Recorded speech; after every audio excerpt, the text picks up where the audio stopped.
Ashamaa harka fuune kun qophii argaa dhageettii keenya guyyaa har'aatiin dhimma duula filadhaa geggeeffamaa jiruu fi akkasumas guyyaa filannoo dheerachuu isaa ilaalchisnee akkasumas mata dureen keenya inni biraan ajjechaa tibbana kana hooggantoota paartii badhaadhinaa irratti Wallaggaa Lixaa keessatti raawwatame irratti kan qopheessineedha. Kan naa waliin turuu waa'illee koo Yaareetiiti hanga xumura sagantaa keenyaatti nu waliin tura. Yaareet baga nagaan dhufte. Amaanil baga nagaan dhufte. Egaa akkuma inni duratti kaasuu yaalee qophii keenya argaa dhageettii guyyaa har'aatti dubbii ijoo lama qabanneerraa gara dubbii keenyaatti seenuu keenyaan dura guyyaa kaleessaa Itoophiyaanonni fi dhalattoonni Itoophiyaa biyya Ameerikaa jiraatan dhiibbaa mootummoota garaagaraa akkasumas keessumaa immoo mootummaa Ameerikaa biraa mootummaa Itoophiyaa irratti taasifamaa jiru balaaleffachuudhaan hiriira mormii geggeessanii jiru. Mata duree hiriira mormii kanaas birmadummaa Itoophiyaa irratti eenyu waliinuu hin mari'annu kan jedhu namoonni hedduun kan irratti argaman. Hiriirri nagaa kun geggeeffameera. Meeggama keetiin odeeffannoo haaraa maaltu jira gara dubbii ijoo keenyatti seenuu keenyaan dura? Egaa biyya Ameerikaa keessa namoonni birmadummaa biyyaa nu ilaallata jedhan akkuma hiriira ba'an Itoophiyaa keessatti immoo akka haajaan alaa har'a odeeffannoo irraa argametti ministeerri haajaa alaa irraa argametti biyyoonni michuu Itoophiyaa ta'an tokko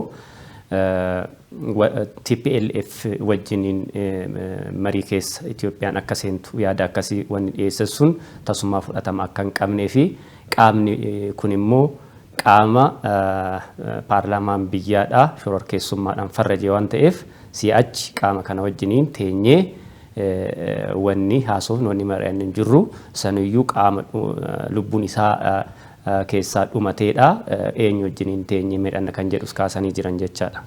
Tole egaa Yaareedii kaleessas akka roon margimma kaasuu yaalee hiriira sanarratti dhaadannoo dhaadatame keessaa tokko kana humnoota finxaalayyii kamii waliinuu mariin geggeeffamu fudhataman qabu hin geggeeffamus kan jedhu Itoophiyaanonni jabaatanii dubbachaa turaniiru. Tole mee gara dubbii keenya ijootti gaafa addeebinu guyyaan filannoo yeroo itti geggeeffame jedhame egaa baatii torban lamaa fi akka dheeratu guyyaa kaleessaa walitti qabduun boordii filannoo biyyaalessaa kan ta'anii adde Burtukaan Miidhagsaa beeksisanii jiru. Kanuma wajjin wal qabsiisee guyyaarraa muummichi ministeeraa Dr. Abiy Ahmedis nutillee qophii taanus jedhan akka paartii badhaadhinaatti haa ta'u malee garuu murtoon boordii filannoo kabajamuu saba qabuu fi boordiin filannoo waan inni kaasee sababa fudhannee fi irratti walii galleera kan jedhu kaasaniiru. Akkasumas paartileen tokko Izemaanis murtiin kun gaarii ta'uu isaatii fi rakkoo jiran furamee gara filannootti seenuu akka qabnu kan jedhus kaasanii jiru. Kanuma wajjin wal qabatee egaa murtiin filannoon kun maaliif dheerate jedhu irratti guyyaa kaleessaa AFP'n gabaasa tokko baasee jira. Gabaasa kana irratti maal jedhaa? Guyyaan filannootti geggeeffamu kan dheerate hooggantoonni paartilee morkitoota paartii isaanii kanneen filannoo kana keessatti hirmaachaa jiran jechaadha. Filannoo keessaa baana jechuu isaanii wajjin wal qabateeti jedhee baasee jira. Haa ta'u malee garuu boordiin filannoo qabduun boordii filannoo biyyaalessaa immoo guyyaa galgala akka ibsanitti guyyaan kun dheerachuudhaan kan inni barbaachiseef jedhee kan isaan kaan keessaa inni tokko waa'ee loojistikiitii wajjin wal qabatee akkasumas immoo kana dura namoonni filannoo kana raawwachiisan jechaan bakka buutonni boordii filannoo jechaadha. Dura nama lama kan turan amma akka gara nama sadiitti akka guddatu yaadamee kan jedhu jira. Kun nama tokko buufata filannoo tokko irratti nama tokko dabaluu jechuun guyyaa fudhata. Kanuma wajjin wal qabsiisee akka yaadaatti kan isaan kaasanii haa ta'uutii namoonni garaagaraa waa garaagaraa kaasaa jiru yeroo ammaa kana. Haala amma yeroo keessa jirruun filannoon geggeeffamuu qabu humnoonni jedhan jiru. Haa ta'u malee immoo rakkooma keessa jirru keessa teenye filannoo kana baranaa geggeessuudhaan gara sirna dimokiraasiitti ce'uu jalqabuu qabna. Rakkooma isaa wajjiniin ce'uu hin dandeenyu taanaan sirna dimokiraasii waliin Itoophiyaa yoomiyyuu taanaan adda baatee hafti kanneen jedhan jiru. Meeti guyyaan filannoo dheerachuun isaa kun faayidaa maalii qaba jettee yaaddaa? Akkasumas akka odeeffannoo tokko funaanaa turteetti nan beeka naannolee garaagaraa irratti haalli yeroo ammaa jiru loojistikiidhaanis ta'ee buufata filannoo kana daddabaluudhaan ta'ee wanta haala maaliirra jira mee sana maal hubatteeti? Egaa boordiin filannoo biyyaalessaa yeroo filannoodhaa dheeressuun akkuma isaan jedhanitti raguma isaaniitirraa kaanee iddoolee adda addaatitti meeshaaleen filannoo kana ittiin gaggeessinu hundinuu hin geenye jechuudha. Maal jechuudha gama biraatiin filannoon kun dimokiraatawaa akka ta'u qophii guutuun qabnu waan ta'eef sirriitti qophoofnadha kan agarsiisu jechaadha. Dhuguma immoo iddoo adda addaatitti waan argaa turre fakkeenyaaf magaalota maqaa dhoofnee dubbachuu hin dandeenya. Bakka baay'eetti fakkeenyaaf yeroo buufatni kaardii itti fudhatan tokko cufamee kan biraa banuudha akka rakkachaa turan tana dura isaanis ibsa isaaniitiin baasanii turanii kuni maalirraa kan ka'e kan jedhu san yoo xiinxallu nus hanqina humna namaatirraa kan ka'e ta'uusaa nus hubannee jirra jechaadha tana dura. So rakkoo kanarraa hubatee too boordii filannoo biyyaalessaa filannoon marsaa jahaffaa kun dimokiraataa akka ta'u haala kanaan qophii barbaachisu gahumsa guutuudhaan karasitti deemuudhaaf gochuun isaa baay'ee gaariidha jechaadha. Gama biraatiin iddoo adda addaatitti namoonni kaardii filannootis maybe namoonni hagana baay'ee waan fudhatan hin fakkaatu. Naannoo tokko tokkotti fakkeenyaaf gara lixaa Wallagga keessa fakkeenyaaf amma iddoon itti namoonni kaardii filannoo baay'inaan hin fudhanne jiru. Iddoo adda addaatitti kanas maybe ifatti baasanii dubbachuu baatanis kunis mataa isaatiin rakkoodha waan ta'eef gama biraatiin rakkoo nageenyatirraa kan ka'e kallattii adda addaatiin akkuma ibsa isaaniitti irratti dubbatee boordii filannoo biyyaalessaatiif dhaabbilee siyaasaa hooggantoonni dhaabbilee siyaasaa wajjin marii taasisan irratti waan tokko irratti walii galuu isaanii dubbatanii jiru. San keessatti egaa rakkoolee akkanaa qabna jedhanii kan ibsatan san irratti waan akkasiisan haguuganii too humna guutuudhaan gara filannootti irratti galuudhaaf waan dhiyeessan natti fakkaata. Kanaaf filannoo kana gochuun adeemsisuun wanni nama gargaaruu fi agoonfeetallee rakkina keessa jiraadhu hanga tokko paartilee siyaasaa jiran hanga tokko amansiistee filannoo keessa seenu jechuun filannoon adeemsa waan ta'eef yeroo tokkoon absoluutiin gootu dimokiraataan gootu biyyoonni immoo dimokiraasii exercise godhan yeroo tokkoon hin finne. Kanaaf immoo akka jalqabaatitti filannoo yeroo jalqabaati jennee nus akkasitti ilaalla. Yeroo jalqabaatiif hanga tokko waan kaleetirraa fooyya'ee ta'u filannoo keessa seename mootummaan uummanni filee odoo jiraatee anis akka nama tokkootti natti tola. Namoonni baay'eenis kan jedhan kana. Gama biraatiin namoonni immoo filannoon kun hin barbaachisu jedhanis jiru. So filannoon yoo hin barbaachisne immoo maal goonadha. Maal goonaa san keessatti immoo namoonni kan dhiyeessatoo jiran maalidha? Mootummaa ce'umsaa uumuudha. Mootummaa ce'umsaa immoo gaafa hin uumne jenne eenyu wajjin akkamitti mootummaan ce'umsaa uumamaa biyyi tun immoo kallattii hin taane qabatti warri jedhanis jiru. Ani akka nama tokkootti wanni hin fudhadhu mootummaan kallattii adda addaatiin garaa bal'ateetoo paartileen siyaasaa asirratti hirmaatanii filannoon kun akka hanga tokko gara dimokiraasiitti akka ceenu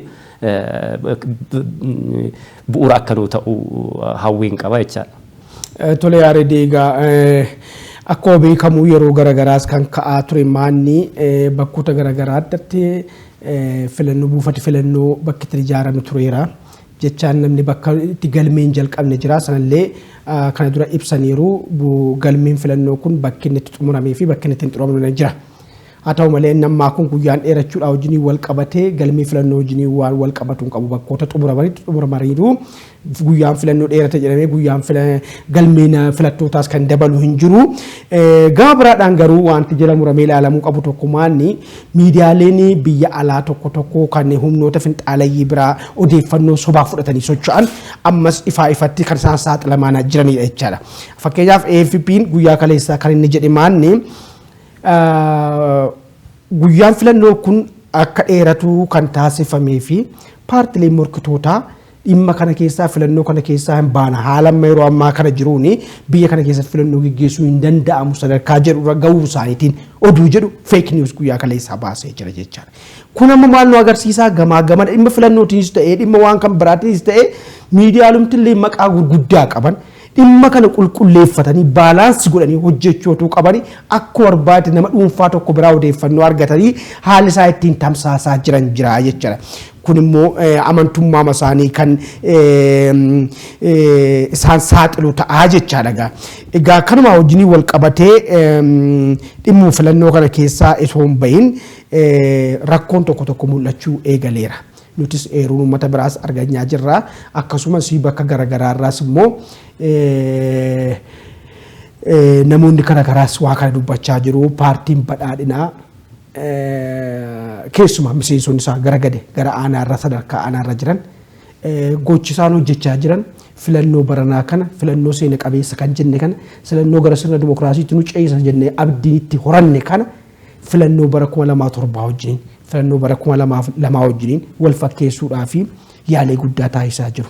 Akkuma yaadatamu bara 2002 irraa jalqabee yeroo mootummaan EPRDF kan Hiwaatiin hoogganamu aangoorra tureetti maaltu godhamaa ture tokko shanii waan jedhu tokko ture. Tokko shanii jechaan namni tokko nama shan walitti xarannafa jechaadha. Sochii namichaa dabtara irratti galmeessaa waan hundumaa kun akka jirutti nama mirga ofii isaatiin bilisaa yaadu sarbaniitti kan isaan filannoo gaggeessaa turan. Gara baadiyyaatti gaafa gassiqaa deemu immoo si ilaallaa eenyuun akka filtee kaameraan jirachi keessa jechuudhaan hanga kana filannoocha sadarkaa filannummaa keessaa gabbaasanii takka seenaa addunyaa irratti kan waan ta'een beekne taasisan al takka 99 al takka immoo guutummaa guutuutti EPRDF itti filatame jedhee kan bahe jechaadha. Ammas yeroo wareegamni kun kaffalame gara rifoormii kanatti seenne wanti hundumtuu yeroo ta'aa jirutti isa kan baadiyyaa miti magaalaa Finfinnee kana keessatti tokko kudhanii jedhanii uummata irrallee xarannafuudhaaf hojjechaa jiru. Eenyuun filtaa kan itti filtuu paartii badhaadhaa ta'uusaa mallattoodhaan nu mirkaneessi. Mana irra deemanii mana namaa tokko duula nu filadhaa hin danda'ama. Kun paartiin kamiyyuu gochuu hin danda'a deemee mana namaa irra deemee rukutee nuti paartiin keenya akkana jedhamna. Poolisii akkanaa qabna, barnoota irratti kana qabna, qonna irratti kana qabna, nageenya irratti kana qabna, dhimma alaa irratti kana qabna jedhanii poolisii 2-3-4 jedhanii dubbatanii nu filadhaa jedhanii gaafachuu ni danda'ama kun. Amansiisuu ni danda'ama. Garuu waraqaa irratti gad tarreessanii maqaa keessa galmeessinee jirra. Al takka immoo kaardii buufata filannoo irraa fudhatan lakkoofsa nutti hima. Lakkoofsa galmeessaa. Isa booda maal godhu? Kun experience bara 2002 bara 2007 irraa argeessitti ma hin ta'a namichi inni galmeessaa ture kun mandara keessa deemee inni galmeessaa ture jechaadha. Ati gaafa ganama filannoo dhuftee filachuu dhuftu namicha kan inni taajjabaa ta'e kan achitti argamu jechaadha. Si argaa siin jedha akkam jirtu jechaan si argeera dheettaa paartii kan tikkoodhama maqaa akka godha harka keetti. Hanga kana tapha sana taphachuudhaaf ammas socho'aa jiru jechaadha. Mee kana wajjin wal qabsiisee haalli keessumaa gara Oromiyaa keessatti odeeffannoo akka walitti qabaa turte nan beeka. Haala uummata kana dararuu wajjin wal qabsiisee haalli jiru maal fakkaata filannoo wajjin wal qabsiisee gara Oromiyaa kanatti. Akka naannoo Oromiyaatti haalli jiru xiqqoo baay'ee gaarii miti. Ragaa buufata kaardii itti kennamurraa guurrachuudhaan eenyu filtu namoonni jedhan gadi bu'anii sadarkaa gareef gooxirratti deemaa jiru. Kuni garam deemna si jechisiisa baay'ee nama gaddisiisa baay'ee akkaataa kanaan deemuun isaanii filannoo kanarraa namoonni abdii horatanii si akkanatti deemaa jiran kanatti akkaataa kanatti deemamuun isaa baay'ee waan gadheedha. Yaa ta'uti garuu gaggeessitoonni ol'aanu waan kana fedhii qabu kan jedhu sun keessa jira hanga tokko naanna'ee wanti nu ragaadhaan qulqulleeffanne kallattiin kennamee jira sadarkaa garjallaa jirutti akkamillee yaa ta'u buufata keessan injifachuu qabdanii waan jedhu kallattiin kennameefii jira jechaadha. Akkamittillee haa ta'u jechuun kun maal jedhu ulee dabalatamoo hanna dabalatamoo maal dabalata wanni jedhu sun baay'ee achumatti qabadhuuti tuftanii akkamiin haa ta'u jechaanii kun a good principle of kan warra Hiwaat biraa kan dhufedha. Maal jedhu yeetiin ficii duqeetiin hamci jedhanii kana duratti mirga namaa sarbaa ture itti fuudhan deessu. Kanaaf akkaataa saniin deemaa jiru. Gama biraatiin poolisiin karaa irratti nama qabee waraqaa eenyummaatii miti kan gaafachaa jiru sa'aatii kanatti warra fakkeenyaaf sa'aadhaan ala iddoo adda addaatitti yoo socho'an yookaan rakkoo adda addaatiin yoo qabaman kaardii filannoo qabdaasiin jedha. Kuni yakka baay'ee. Namni waraqaa eenyummaa isaatiitu gaafatamuu qaba malee yoo kaardii filannoo fudhanne jedhamee poolisiin uleedhaan nama rukutuun kuni baay'ee rakkisoo. Kun fakkeenyaaf iddoo adda addaatitti mudateera. Fakkeenyaaf magaalaa Adaamaa keessatti mudateera. Arsii godina Arsii keessatti Siree irratti mudatee jira. Collee irratti mudateera. Aanaa Digaluuf Xiyyoo keessatti naannoo magaalaa Saagureet irratti mudateera. Maal jedhu mandararra deemanii gareedhaan eenyu filta? Gareedhaan gadi bu'anii namoota kaardii fudhatan adda baasanii liist aawut godhanii jiru. Eenyu filtu jedhan? Maal jechuudha kun? Maal jechuudha? Bakka namoonni filannoon kun dimokiraatawaa ta'uu qabaa jedhamee namoonni dimokiraatawaa ta'as jedhanii itti amananii deemanitti bakka immoo namoonni filannoon kun hin barbaachisu jedhanii paartileen siyaasaa tokko tokko hamaamoota ta'uu hin barbaannu jedhanii keessaa bahanii deemanitti badhaadhinni akkaataa kanaan kaadiree isaa gajjallaa jiruun uummata akkaataa kanaan dararuun maal agarsiisadha? Agarsiisuun si nyaachuu fi wanni jedhu saamicha si nyaachuu fi akkuma kalee sanitti wanni jedhu mul'achaa jira sadarkaa gajjallaa jiru jechaadha. Kuni baay'ee rakkisaadha. Akkaataa kanaan nama dararuun mul'ateera jechaadha magaalota amma si eeraa jiru kana keessatti. Tole Yaareed, egaa amma maaltu jira? Yeroo garagaraan sin kaasnaa namoonni garagaraa sin kaasu hooggantoonni paartii badhaadhinaa gabbaa jiran kan biyya bulchan tarii waa kana isaanis fedha keessaa qabu moo fedha keessaan qabanan jedhu gaaffii ta'aa deemaa jira jechaadha. Afaan qofaan filannoo dimokiraatawaa geggeessinaa yoo mo'amnee sin hammannee sin dhungannee sin ilaannee deemna jedhu gadi bu'aadhaan caasaa isaanii keessa namni jiru tokko wanti inni hojjeteefti namni aanaarra jiru tokko wanti inni hojjete tokkotti Dr. Abiyyiin kana yaadan jechuunis dogoggore jechaadha. Maaliif caasaan kun guutummaan isaaniin hoogganama jennee assuum sababa goonuuf jechaadha. Kanaafuu ammallee taanaan yeroon badaa hin deemne caasaa isaanii kanatti paartiin badhaadhinaa gocha akkasiirraa akka of qusachuu qaban. Kun ta'u taanaan filannoon ammas geggeeffamee istaandardii muraasallee kan hin guunne ta'a taanaan ammas kan addunyaan nutti kolfutti ta'a jechaadha. Akkuma isa kan bara 2002-2007 jechaadha. Haala amma jiruun immoo ati san marge makaasteetta. Kaadireen aanaa fi godinarra jiru bakka jirtanitti as mo'achuun keessan dirqama jedhamee kun ajaja gabbu'eeraaf taanaan bor korojoo saamuu waan dhiisuuf hin qabu. Boree akka bara 2007 yaadadha an supervisorii ta'e hojjedheen beeka. Korojoo kan kaardiin keessatti wali qabu yoo nama 100 filate jettee kaardii achi keessaa agartu kaardii 200 hundumtuutti guuraa ta'uu ooluuf jechaadha. Waan yeelloo akkasii hojjechuu danda'ama jechaadha. Yeelloodha kun filannicha qofa miti barkane dimokiraatawaa haqa qabeessa miti kan jedhamu. Gochi biyyi kun hojjettu gocha yeellaa isaadha jedhama jechaadha. Kun akka hin taaneef asumaan osoo miseensota isaaniitiif haala mootummaan irra jiru osoo hubachiisanii waan baay'ee gaarii natti fakkaata. Kanumaan wal qabatee meetu waa'ee filannoo kana keessaa hin ba'iin duulli filadhaa kun geggeeffamuu jalqabeera. Egaa naannoo kibbaattis naannoo kaabaattis akkasumas naannoo giddugala kanattis hundumtuu hanga ba'eetti hanga aangoo isaa qabutti hanga dandeettii isaa qabutti akka garaasaa hundumtuu naannoo Oromiyaa keessa hundumaatti ba'amee geggeeffamaa jira. Egaa bakka hundumaatti namni nagaadhaan ba'ee miseensa isaa yookiin deeggartoota isaa ta'uu baatu jiraattu naannoo sanatti yaadan qabu yaadi koo kana narraa bittuu jedhee yaada isaa ibsachaa jira. Haa ta'u malee garuu naannoo Amaaraa kanatti finxaaloyyinni kanaan dura akkuma beekamu takka meeshaa qabataniiti kan isaan irra ba'anii takka si ajjeesna jedhu wanta akkasii hin jiru naannoo kan biraa keessaa garuu naannoo Amaaraa mallee kanarraa qulqullaa'uu hin dandeenye. Naannoo Amaaraa har'a kanarraa qulqullaa'uu hin dandeenye. Yeroo paartii Izeemaatti fakkaata dheengadda magaalaa Waldiyaatti yeroo inni walgahii uummataa wajjiniin geggeessaa jirutti finxaaloyyinni 10 hin caalle ummata bal'aa gidduutti ka'anii jeequmsa uumuudhaaf yaalii taasisaa jiru. Maanni maddi wanta kanaa? Filannoo jechaan hundumtuu yaada qabu hin ibsa. Yoo feete yaadichaan bittaa yoo ta'u baate mootti dhiista. Kana dubbiin jiru jechaadha. Kanarraa kana fee asin dhufinii achin dhufiniin kun biyyuma kana keessatti rakkoo hamaan fiduu yeroo finxaalayyummaan akkasii iddoo biraatti mul'achaa hin jirretti iddoo naannoo Amaaraatti mul'achuun isaa kun bor filannoo geggeessinu wajjin wal qabatee rakkoo wayiin fiduu laata isarratti dubbanna. Kuni baay'ee rakkoodha.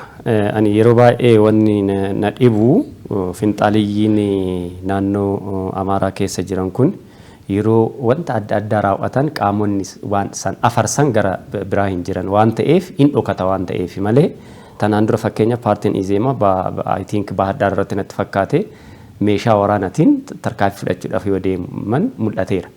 Baay'ee kun naannoo Oromiyaa keessatti mul'anne. Akkaataa kanaan deemuun isaanii kun maal agarsiisa? Ammallee badhaadhinni naannoo Amaaraa jiru finxaaleeyyii to'achuu hin dandeenye jechaadha.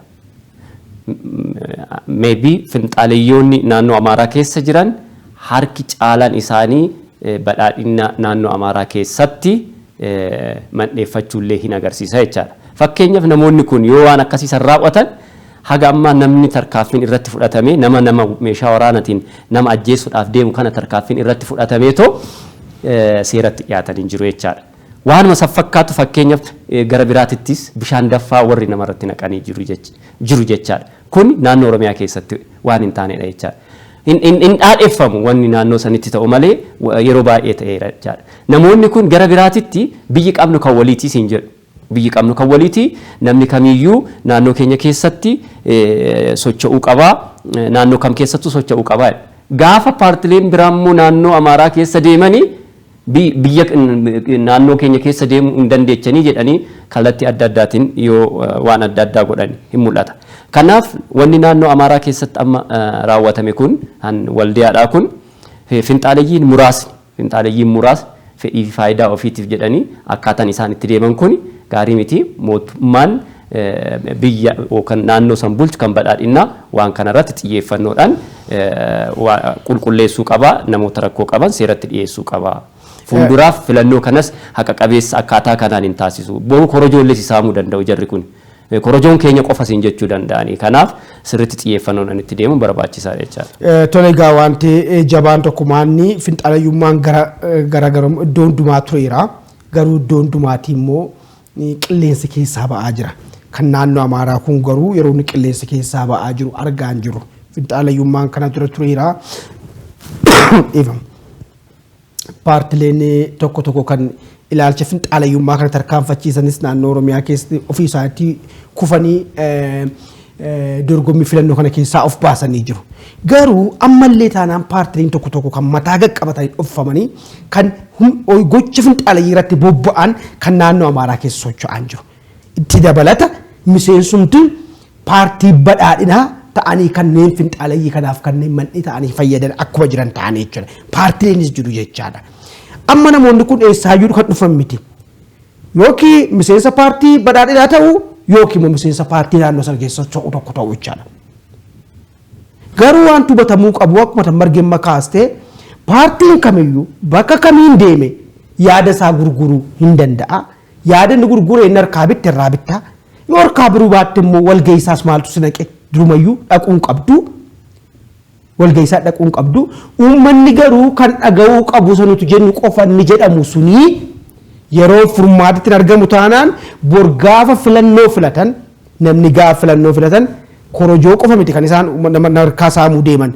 Namumallee asin paartii akkasii filtan jechuudhaan namarratti harkaanfii fudhachuu danda'u. Finxaalayyoonni kun yeroodhaan miilli irraa cituu baannaan. Yeroodhaan naamusa qabaachuu baannaan. Yeroodhaan tasgabbaa'uu baannaan wanti kun rakka guddaatti adeema borgaa filannoo booda jechaadha. Sana qofas miti. Namootni guyyuma filannoo sana mataasaatu filannoo hin xumuramin mataasaa jechaadha. Utuu filannoo hin xumuramin mataasaa namoonni filannoo kan filaa jiranii paartii isaan hin barbaanne jedhanii yaadanii taanaan saamichas filannoo paartii buufata filannoo irra gaggeessuu danda'u. Jeequmsas kaasuu danda'u. Kanaaf waan callisamee ilaalamuu miti maan inni finxaalayyaa hammatanii wajjiniin ta'an kun badhaadhinni naannoo Amaaraas of ilaaluu qaba. Badhaadhinni naannoo Oromiyaa amma sadarkaa gaariirra jira jechuu hin danda'ama. Haa ta'u malee hangasis ta'uu baatu kan rakkisaa jiru humna meeshaa waraanaa qabatee bosonatti galeedha malee kan akka durii daandiirra ana mootummaadha ana takka barbaade godha jedhu sun amma sadarkaa mul'anne irratti ta'aa jira. Mootummaan exercise gochaa jira mootummaa isaa jechaadha. Garuu asitti gara naannoo Amaaraa kana keessatti har'allee yookiin qaama mootummaatu kana ijaaree erga baay'isoo kana dura kaasuu hin dandeenya. Dabra biraan irratti konkolaataa mootummaatiin kan humnoonni finxaalayyii kun dhufanii ittiin walgahii paartii kan jeeqaa turan. Kanaafuu kan harka keessaa qabu paartii harka keessaa qabaa jechaadha. Paartii morkitoota qofa miti. Kanaafuu of qulqulleessuu qabu. Yookiin of qulqulleessitee ilaalcha badhaadhinaa qabaattee deemu yookiin immoo gara warra finxaalayyiitti ida'amtee jira wajjin qabsaa'u. Amma yeroo darbee gaaffiif deebi'ee butaayee wajjin taa'anii akka yaada kana kaasaniiru. Hanga danda'ametti of qulqulleessaa jirra of keessaa ungulaalaa jirraa jedhan. Garuu naannoo Amaaraa sadarkaa nuti waggaa har'aa irra turre hin jiranii jedhan. Dhugaa fakkaata wanti kun. Dhugaa fakkaata. Maaliif sii galee of keessaan gulaaltee baasaan deemtu taanaan abaqiinis midhaanis walii wajjiniin deema taanaan rakkoo guddaa bor uumamuu danda'a jechaadha. Kun filannoo saba ta'e jechaadha. Sa'i keenya deemaa jiraatii dhimma kana sumaanii xumurre wayyaa gara dhimma taanutti yoo yaada irratti qabaatti dabaluu dandeessa. Egaa sanbata darbee ajjechaa qondaaltota mootummaa irratti raawwatameera godina Wallaggaa lixaa keessatti osoo gara qondaalaarraa gara magaalaa Mandii bakka jedhamutti imalaa jiranii humnoonni hidhatee bosona jiru kan ABO shanee jedhee kan mootummaa waamu tarkaanfiin fudhateen ajjabdoota mootummaa kana ajjabdoota hooggantoota mootummaa kanaa kan ta'an poolisii tokkoo fi milishaan lama yeroo du'an humna nageenyaa Wallaggaa lixaa duraanii kan turanii obbo Waggaarii namni jedhamus namoota ajjeefaman kana keessaa tokko ta'uusaa dhageenye jirra. Egaa yeroo garaagaraa kaasaa turre qaama mootummaa keessaa qaamni heeruu kennuuf humna kanaa jira. Kun jechaan eeroo argataniiti kan isaan karaatti ba'anii humna kana namoota kanarratti tarkaanfii kennan. Mootummaan Oromiyaa kun shanee kanarratti tarkaanfii barbadeesseera nuun jedha yeroo biraa immoo yeroo isaan tarkaanfii fudhatan argarraa deemna jechaadha. Of qulqulleesseera nuun jedha yeroo biraa immoo yeroo isaan qaama mootummaa keessaa yeroo eeroo kennanii namoonni akkas wareegaman argaa jirra jechaadha. Mee wargoon dhageetti sochii shanee kanaa fi haalli naannoo Oromiyaa kana keessumaa gara lixa Oromiyaa kana keessa jiru maal fakkaata gabaabumatti? Egaa sa'aatii qabnu wajjiniin gabaabsee dubbachuun yaala wanni si gaddisiisu ani amma wanni naa galaatoo jiru warra bosona keessa jiran kana barbadeessinee jirra kan jedhu san barbadeessanii jiru waan jedhutti hin deemaan barbadeessanii jiru maaliif akkamitti barbadeessan kan jedhu san irratti yaada kaasuun barbaada. Warra bosona keessa jiru kan barbadeessanii bosona san keessa taa'anii akka duraa mandheeffatanii bakka tokkotti leenjii kennaa konkolaataa adda addaatiin nama saamaa maal gochaa kaampii hojjetanii akka tanaan duraatitti akka sochoonee godhaniiru. Harca'anii iddoodhaa iddootti mana namaatitti bosonatti dheessanii too jiraachaa jiru jechaadha. Sadarkaa sanirraan ga'ee jira. Garuu amma rakkoo guddaan inni barbadeessine kan jiru waajjira seektara mootummaa keessatti galee jarri ol ka'ee. Kaampii achi gallakkifatee raawwateeti seektara mootummaatitti gale.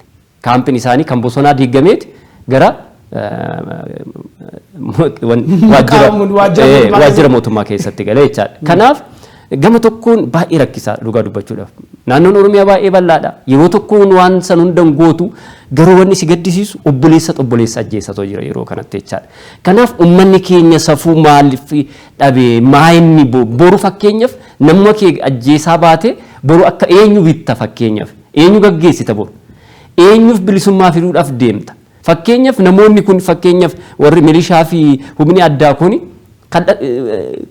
kallattii adda addaatiin achi keessa seenaniiru namoota kana tiksuudhaaf dhaqaniiru isaanis carraa odoo argatanii aktuwaalii ajjeesuu danda'u garuu jarri kun lamaan obbolaa akkaataa kanaan nama ajjeesuun kun bu'aa maal fidaadha nama humaa aga feetee ajjeeftu akkaataa kanaan ajjeestee bu'aan fiddu mootummaas amala gurellaa keessaa tokko maalidha mootummaa aarsitee tarkaanfiin taane fudhachiisuu kallattii adda addaatiin waraantee humna bittinneessuudha baay'ee garuu humna akkas godhu sanirrallee darbanii humna dhabanii gadi xiqqaataniiru garuu maaliif namni obboleessoo fi ajjeesaa kan jedhu san yoo ilaaltu kan ajjeechisiisaa too jirus kan ajjeesaa jirus warra bosona keessa jiru san odoon ta'een inumaayyuu warra akkuma amma silaasii kaafne seektara mootummaa keessa taa'anii too eeruu kennanii too nama ajjeechisiisaa jiran sanidha. Kun as magaalaa Finfinnee irraa kaasee hanga garjallaa jirutti jiru namoonni jechaadha kan ergaa dabarsan. Kanaaf ammas mootummaan naannoo Oromiyaa humna isaa duguugee namoota isaan keessa taa'aniitu akkaataa kanaan nama ajjeechisiisan kana seeratti dhiyeessuu qaba of qulqulleessuu qaba hanga tokko hojiin hojjetan baay'ee gaarii ta'us hin hafaa ammas namni du'aa jira amma achi humni socho'uun jiru jedhamee ture humni socho'uun jiru jedhame sun seektara mootummaa keessatti galee jiraayyuu akkaataa kanaan ol deemamee kan jedhu san kaasumaaf. Tole egaa yaareddii sa'i keenya xumuramaa jiraati egaa wanti nuti jennu waa biraan qabnu hammas taanaan tokkichaa miti kan gogaan namarraa ka'ee dhumu gogaa sagara lammataatti immoo gaafa deemaa jirtu ofirraa isaa deemta inni biraan illee naafe qaama heeruu kennu kan of keessaa qulqulleessuun danda'ame jennaan humna kanaa waliin gama barbaachisaa ta'e rakkoo kana furuu hin danda'ama. Inni biraan garuu akka Tamargeen kaastee waan dabaluu barbaadu yoo biyyuu tana yeroo kami waan tokko kam hiikamuu danda'u humna meeshaa qofaan miti. Soft poweriinis barbaachisaadha. Namoota ijoollee kanas amansiisanii akka isaan gara qabsoo gara meeshaa irraa akka isaan gara qabsoo gara nagaatti dhufan taasisuunis waan akka jechaadha. Inni biraanis uummata amansiistee alternatiivii qabdu uummata timtee qabsoon kara meeshaa gaggeeffamu kuni faayidaa moo badiisitti fidattee uummanni akka inni humna kanaaf akka inni galaanaa fi qurxummiif galaana kan taaneef gargaar amansiisuu qabda jechuun suma jedhuudha kan biraa gochuu dandeenyu egaa sagantaa keenya guyyaadhaa inni suma irratti xumurre wayya. Egaa kabajamtoota hordoftoota keenyaa qophii argaa dhageettii keenyaa guyyaadhaa suma irratti xumurree jirra qophiilee isaa tafanii waliin turtii gaarii.